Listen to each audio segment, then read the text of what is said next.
Fala, meu povo! E aí, como é que vocês estão? Tudo bem com vocês? Sejam muito bem-vindos a mais um vídeo aqui do nosso canal. Essa semana tivemos a reunião do Copom, a reunião do Banco Central, onde tivemos mais uma manutenção da taxa Selic em 13,75% ao ano, apesar da pressão do governo em baixar pela baixa da taxa de juros. A decisão de manter a taxa nesse patamar já era esperada pelo mercado e pelo o tom adotado pelo Comitê de Política Monetária, a Selic não deve baixar tão cedo. Isso muito em função das incertezas fiscais que ainda pairam sobre o atual momento, sobre o atual governo, mantendo elevada ainda as expectativas de alta da inflação para final de 2023 e para 2024. Ok, Pedro, entendi o contexto econômico que a gente está vivendo, mas e aí? O que fazer? Onde investir? Onde você investiria se estivesse começando a montar uma carteira do zero, começando a montar uma carteira hoje? E é exatamente isso que eu vou mostrar para vocês nesse vídeo, e ao final eu vou mostrar exatamente como eu montaria uma carteira com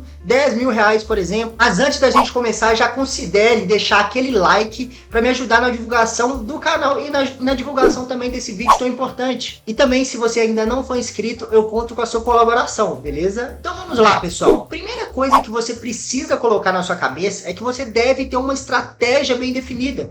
Como assim, Pedro? Como assim uma estratégia? Você precisa definir qual a porcentagem você quer ter em cada classe de ativo. E isso você vai definir de acordo com os seus principais objetivos, com o seu perfil de investidor. Por exemplo, se você tem um conhecimento menor sobre renda variável, sobre ações, fundos imobiliários, investimento no exterior, obviamente você vai ter uma porcentagem menor nessas classes e, consequentemente, vai ter uma posição maior em renda fixa. São títulos menos voláteis, são investimentos mais fáceis de entender. E não o contrário, porque eu vejo muita gente já iniciando e se expondo grande parte da sua carteira à renda variável sem ter muito conhecimento. A partir do momento que você define a porcentagem que você quer ter em cada classe de ativo, você vai saber exatamente como se comportar, como investir em determinados momentos. Então, como a gente viu, com a Selic se mantendo em patamares elevados, naturalmente os títulos de renda fixa se mantêm com ótimas rentabilidades, pois eles são guiados pela taxa Selic. Alguns bons exemplos de títulos de curto prazo,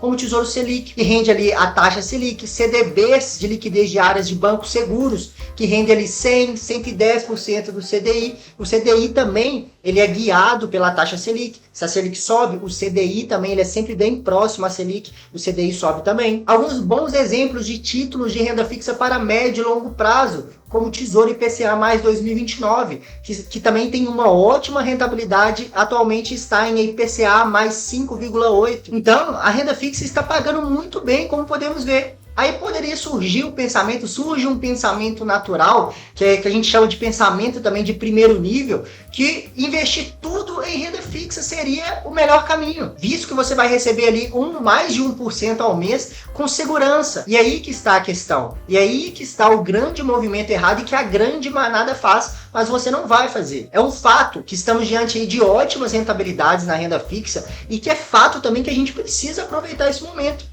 A gente não sabe até quando essas taxas de juros se manterão altas. Por exemplo, no início de 2021, a taxa Selic estava em 2%, pessoal, uma taxa muito baixa. Porém, meus caros, a gente precisa entender que são esses períodos onde a taxa de juros estão elevadas e as bolsas de valores, os títulos de renda variável estão em queda, são exatamente os melhores momentos para se investir na renda variável.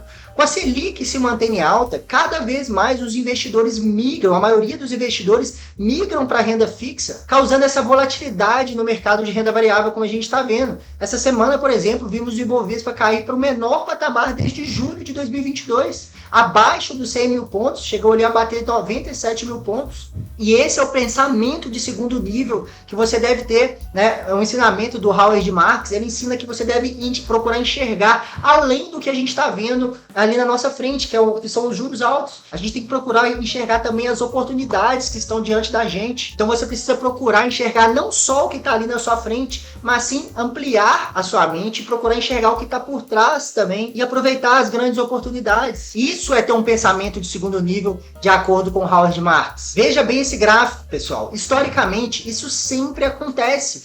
Quando a Selic sobe, a Bolsa de Valores naturalmente cai. E vice-versa. Quando a Selic cai, a bolsa tende a subir, porque os investidores que estavam ali na renda fixa começarão a ter uma baixa rentabilidade nos seus títulos e vão correr para a renda variável. E esse pensamento vale também para o mercado de fundos imobiliários, também para o mercado no exterior, no mercado norte-americano, onde eles estão elevando também a taxa de juros. E quando esse momento se inverter, quando a taxa lá se estabilizar e começar a cair, a bolsa também tende a disparar. Resumindo, quem souber aproveitar esse momento, quem tiver esse pensamento de segundo nível, aproveitar esse momento de alta de juros aqui e lá fora, para investir em boas empresas, bons imóveis, vai se dar muito bem quando esse ciclo se inverter, quando a economia voltar a se aquecer aqui nos Estados Unidos. Por isso, a importância de estudar e ter critérios bem definidos para escolher boas empresas, boas ações, bons fundos imobiliários, boas stocks, bons REITs, bons ETFs, que são esses tipos de ativos que sobrevivem em momentos de crise, e quando o mercado se inverte, esses que vão disparar. E não as empresas alavancadas, as empresas com fundamentos ruins. Não é esse tipo de ativo que você deve escolher. Dito tudo isso, então como eu investiria 10 mil reais, por exemplo? Como eu montaria uma carteira de investimento com base nisso tudo que eu falei? Lembrando que eu estou apenas usando esse valor e essa carteira que eu vou montar aqui para vocês como exemplo. Você deve se adaptar à sua realidade, ao seu perfil de investidor, à sua capacidade de investir, à sua aptidão ao risco. Primeira coisa, eu tenho que focar na segurança, no colchão, montar aquele colchão financeiro, ou seja, na nossa reserva de emergência. Então, desses 10 mil reais, eu dedicaria ali 20%. 2 mil reais iriam para o Tesouro Selic 2029, que é o título de renda fixa de curto prazo mais seguro que existe. Então aqui a gente vai aproveitar o bom momento da alta da taxa Selic para ter uma boa rentabilidade. E os outros 20%, ali mais 2 mil reais, eu iria manter também na renda fixa e iriam para o Tesouro IPCA 2029, que já é um investimento de médio prazo. Esse tipo de título serve para nos proteger da inflação ao longo do tempo, visto que o Tesouro IPCA 2029 sempre paga o IPCA mais uma taxa fixa, nos garantindo sempre um ganho real. Como eu mostrei para vocês, o Tesouro IPCA mais 2029 está pagando o IPCA mais 5,8%, quase 6%. E é agora, pulando para a renda variável, que a coisa vai começar a ficar mais interessante.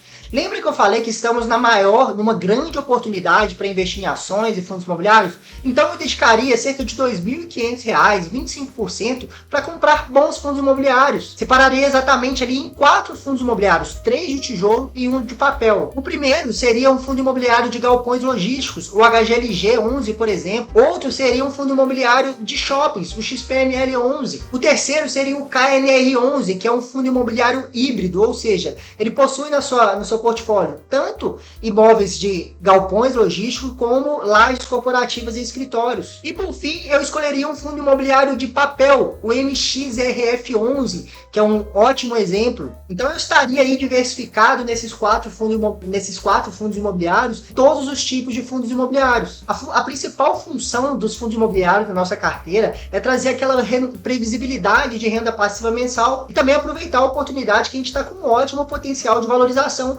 diante da situação que eu expliquei para vocês. Já em ações aqui no Brasil, eu colocaria ali mais cerca de 20% desse aporte, cerca de R$ 2 mil. Escolheria também 4 empresas, 4 ações em setores perenes, como o setor elétrico, eu escolheria a Taesa. O setor bancário, eu iria, por exemplo, de Banco do Brasil. Setor de seguro, BB Seguridade. E, por fim, escolheria uma empresa do setor de saneamento, iria de Sanepar. Eu estou citando aqui apenas alguns exemplos de bons ativos para cada classe, cada setor. E lembrando também que não é uma recomendação de investimento, eu estou apenas citando bons exemplos. Existem vários outros, existem vários vídeos aqui no canal citando várias outras ações, vários outros fundos imobiliários, que vocês podem pegar para estudar também. As ações em setores perenes têm a grande característica de uma alta distribuição de dividendos, além de também um bom potencial de valorização devido a esse momento de oportunidade que a gente está vivendo. E para finalizar, para encerrar essa carteira muito bem diversificada, a gente tem que ter um pedacinho também no exterior. Então eu colocaria R$ 1.500 em 2 ETFs do exterior, já para trazer aquela diversificação em vários ativos